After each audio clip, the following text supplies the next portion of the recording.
17 नवंबर से शुरू हुए छठ महापर्व का आज तीसरा दिन है। शुक्रवार को नहाय खाए के बाद शनिवार शाम व्रतियों द्वारा खरना का प्रसाद पवित्र तरीके से बनाया गया। छोटा शिमला के सेक्टर 2 और सेक्टर 4, संजौली, टूटू और शोघी समेत कई अन्य इलाके में छठ व्रती इस महापर्व को करने में जुटे हैं। वहीं महापर्व के तीसरे दिन आज छठ के लिए ठेकुआ बनाने का काम भी जारी है। बिहार के बेतिया जिले के निवासी कन्हैया शर्मा अपनी पत्नी सीमा शर्मा के साथ छठ की तैयारियों में जुटे हैं। गोपालगंज के हरिशंकर शर्मा इस बार बिहार नहीं जा सके हैं, ये शिमला में ही छठ करेंगे। उन्होंने बताया कि खरना और छठ के लिए शिमला के लोअर बाजार से खरीदारी कर चुके हैं। छठ का आज खरना है। आज सामान किनने में जुटे हुए हैं। ये सारे सामान जो है लिए है और कल जो है छठ पूजा है, पहले घाटी है और परसों दूसरी घाटी है। आज हम लोग तैयारी में जुटे हुए हैं सारे के। वहीं छपरा के रहने वाले राजकिशोर शर्मा बताते हैं कि इस बार वे न्यू शिमला में ही छठ करेंगे। उन्होंने बताया कि छठ पर घर नहीं जा पाने से वे मायूस हैं, लेकिन शिमला में ही भाई बहन और पूरे परिवार संग बिहार की समृद्ध संस्कृति को जीवंत बनाएंगे।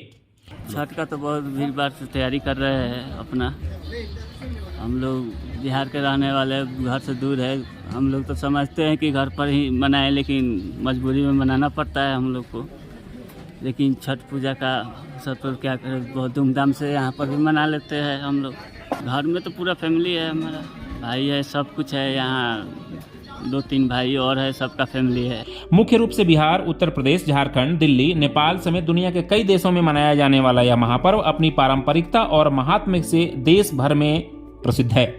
शिमला में रह रहे मुख्य रूप से बिहार और उत्तर प्रदेश के लोगों की आस्था को लेकर शिमला का बाजार भी तैयार है। शिमला के लोअर बाजार, संजौली, टूटू और छोटा शिमला में भी छठ व्रती सामानों की खरीदारी में मशगूल हैं। शिमला के लोअर बाजार में शनिवार से ही भीड़ देखने को मिल रही है। सूप, दौरा, नारियल, अनानास, कच्ची हल्दी, अदरक, पान पत्ता, लौंग, इलायची, सुपारी और गन्ना समेत अन्य जरूरी सामानों के बाजार खूब गुलजार हैं। लोअर बाजार के छठ विक्रेता सामग्री जावेद ने बताया कि हर वर्ष छठ व्रती लोअर बाजार से ही छठ की सामग्री खरीद कर ले जाते हैं। उधर विक्रेता पुनीत बताते हैं कि छठ की तैयारी शिमला में जोरों शोरों से है। उन्होंने बताया कि इस पर्व में ऐसा लगता है मानो पूरा बिहार ही शिमला में उतर आया हो।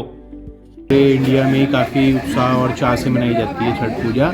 जितने भी बिहार के लोग हैं वो सब पूजा का सामान इकट्ठा करते हैं। बाज़ार में काफ़ी रश रहता है। काफ़ी सारी आइटमें इस पूजा में लगती है, जैसे कच्ची हल्दी हो गई, कच्चा अदरक हो गया, नारियल हो गया, गन्ना हो गया और इनकी अपनी आइटमें होती है। हमारे लोकल में तो जो होती है शकरकंदी, सिंघाड़ा, लेकिन बाकी इनकी अपनी आइटमें होती है। कुछ पत्ते वगैरह होते हैं, पान के पत्ते लगते हैं, आम के पत्ते लगते हैं, ऐसे काफ़ी सारी वैरायटीज़ होती हैं। कुल मिला के लगभग कोई 22 से 23-25 आइटमों के आसपास होती है इनकी, जो ये सारी इकट्ठी करके फिर पूजा का वो करते हैं। शिमला में काफ़ी उत्साह और चाह से मनाई जाती है पूजा। मतलब ऐसा लगता है कि बिहार से ज़्यादा लोग शिमला में इसको वो करते हैं। आज शाम अस्ताचलगामी सूर्य और सोमवार की सुबह उदीयमान सूर्य को अर्घ देने के साथ ही छठ महापर्व का समापन हो जाएगा। शिमला के अलग अलग हिस्सों में छठ महापर्व की पारंपरिकता बता रही है कि सच्चे मायने में यह महापर्व लोक और प्रकृति से जुड़ाव का सबसे खास पर्व है। भगवान भास्कर और छठी मैया के आशीष की चाहत तथा अपने जड़ों से मजबूती इस पर्व को अलग पहचान देती है।